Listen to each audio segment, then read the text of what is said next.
Terza corsa e seconda riservata ai gentleman, una categoria G sul miglio.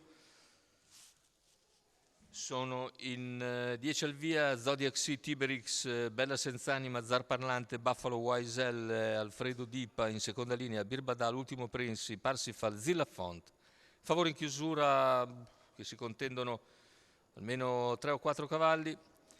Macchina che accelera e la partenza vede sfrecciare in testa Tiberix nei confronti di Zodiac Sea.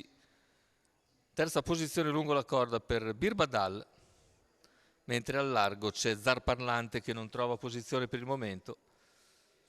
Primi 200 metri di Tiberix in 14,7, seconda posizione per Zodiac Sea, poi Birbadal che ha colto ottima partenza in schiena a Zodiac Sea.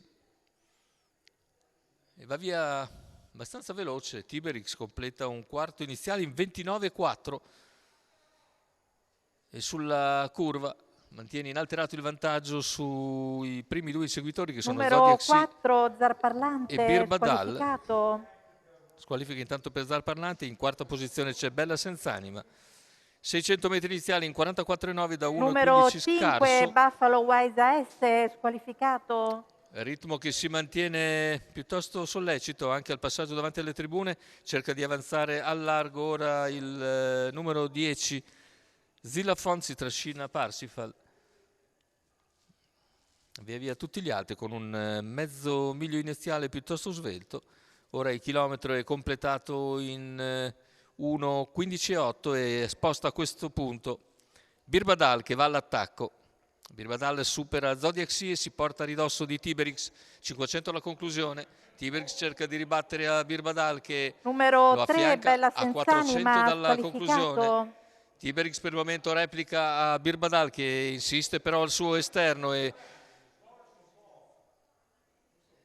impegna severamente l'avversario quando siamo al completamento della Numero piegata. 6 Tiberix e Alfredo Birbadal Dipa, alle prese per la vittoria. squalificato. Tiberix entra ancora con un minimo vantaggio addirittura. Birbadal però insiste a centropista. Tiberix ribatte.